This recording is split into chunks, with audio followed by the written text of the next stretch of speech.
Et nous avons le plaisir de recevoir Ammar Belhimer. Bonsoir. Vous êtes professeur de droit public à l'Université d'Alger. Vous êtes également journaliste chroniqueur.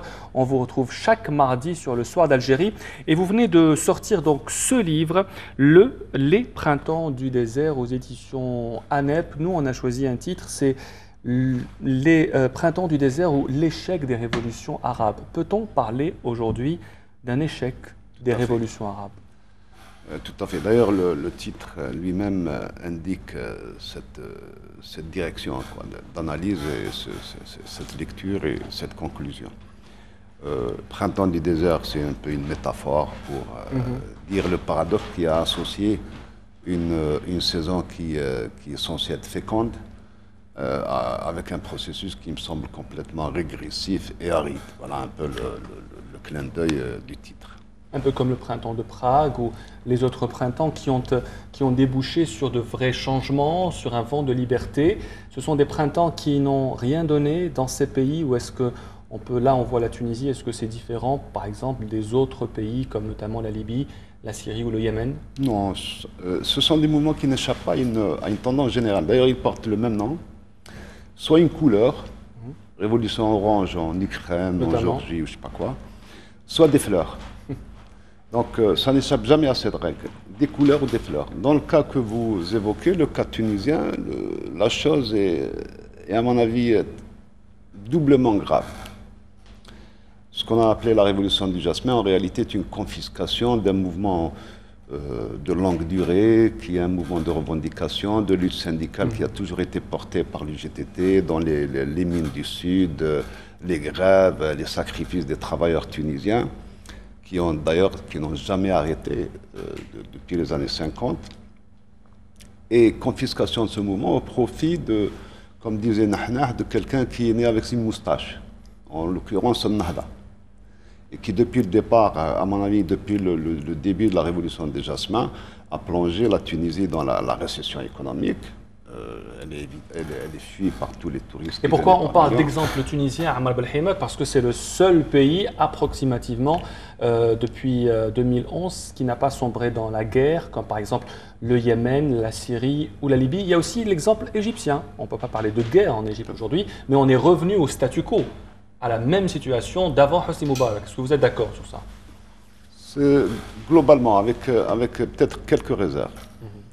La Tunisie subit les affres du terrorisme comme tout le monde. Et pire que ça, il ne faut pas oublier que la Tunisie alimente humainement toutes les chaînes de subversion terroriste à travers le monde arabe. Moi j'étais en Syrie au mois de janvier 2015, donc il y a un an. La première nationalité qui alimente Daesh et Nasra en Syrie, c'est les Tunisiens. Donc ce sont les bases de formation, les bases d'entraînement, les réseaux de financement des filières tunisiennes qui alimentent la subversion en Syrie, qui alimentent également l'instabilité qui prévaut actuellement en Libye. Le cas égyptien est un peu différent puisqu'il participe, à mon avis, d'un processus qui est beaucoup plus complexe. C'est la recherche d'un leadership dans la région, avec trois grandes forces globalement, et on va retrouver l'Égypte là-dedans. Le wahhabisme, qui veut sous-traiter le leadership régional avec les États-Unis, la Turquie plus le Qatar, frères musulmans, qui ont perdu Morsi. Donc l'Égypte rejoint le wahhabisme, forcée la pauvre, parce qu'elle n'a pas le choix, elle doit financer son déficit budgétaire. L'Arabie saoudite a proposé son aide, donc c'est un mariage forcé. Et puis vous avez une troisième tendance qui cherche du leadership, mais sans forcément chercher la sous-traitance auprès des États-Unis. C'est un leadership, vous allez dire, beaucoup plus souverainiste et indépendant. C'est celui des chiites, l'Iran, avec la Syrie et le Hezbollah. Mais ce qu'il faut préciser également, c'est que tout cela résulte d'une situation politique qui a plusieurs années. Dans votre livre, vous parlez des accords de Sykes-Picot, de cette ancienne domination franco-britannique et du rôle très important joué aujourd'hui par les États-Unis dans les printemps arabes. Est-ce que les printemps arabes, une première question avant de vous laisser répondre, est-ce que ce sont des mouvements spontanés? Jamais. Ce sont non seulement, ils ont la double caractéristique de ne pas être des mouvements spontanés, et de ne pas être des mouvements endogènes. À mon avis, ce sont des mouvements complètement commandités et préparés de longue date. On peut voir pourquoi. D'ailleurs, c'est un peu l'objet, un peu l'ambition de cet essai, que de reconstruire tout ce qui n'est pas évident, de le remettre dans une perspective historique. Et c'est un peu des pièces d'un puzzle que je reconstitue pendant une période de 6 ans. De 2011, le début du printemps arabe, jusqu'à 2016, date de parution. Alors, il n'y a pas de démocratie dans ces pays où il y a les prémices peut-être dans certains, mais ce qui est sûr, c'est que le terrorisme est là, et notamment en Syrie. Alors, est-ce que le printemps arabe a un peu engendré aujourd'hui le terrorisme?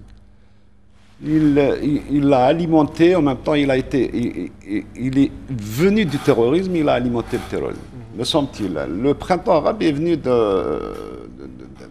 d'une conjugaison de facteurs qui tiennent essentiellement à la vulnérabilité des couches moyennes dans le monde arabe et à leur paupérisation, qui tient deuxièmement à l'impatience de la masse des jeunes auxquels les pouvoirs locaux, en général totalitaires, dictatoriaux, n'ont pas répondu à la demande de liberté, à la soif de liberté des jeunes. Et troisième facteur qui est important, qui va alimenter le processus, c'est le traitement de la question des minorités dans l'ensemble du monde arabe, qui est un traitement policier, un traitement répressif de la question des minorités. Ce qu'on retrouve un peu partout, que ce soit en Syrie, en Irak ou en Libye.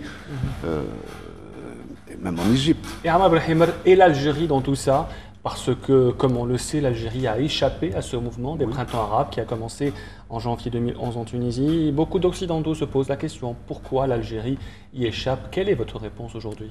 Il y a, pour deux raisons. L'Algérie a échappé à la régression du printemps arabe. D'abord parce qu'elle était immunisée après une dizaine d'années de ce qu'on a appelé la décennie noire. Donc c'est un corps social immunisé. Il sait ce que c'est que des mouvements qui se prétendent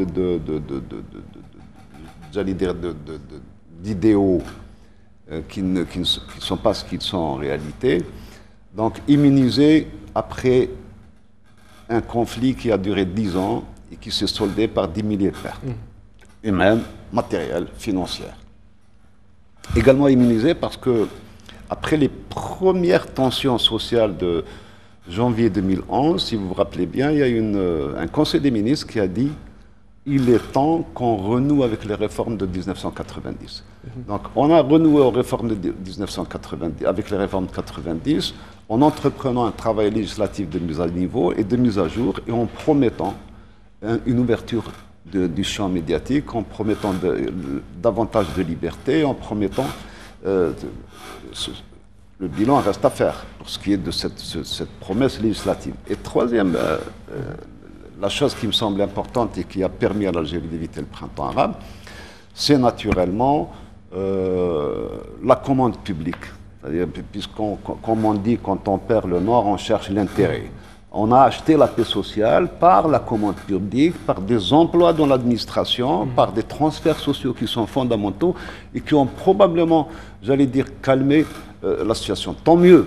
Il vaut mieux que la population profite de l'aisance financière que d'affecter ces moyens vers des transferts illicites à l'étranger ou des transferts,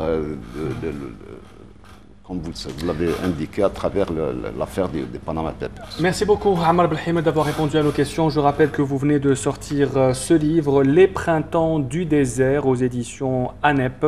Vous traitez des révolutions arabes. Vous êtes professeur de droit public à l'Université d'Alger et on peut vous lire chaque mardi dans une chronique sur le soir d'Algérie.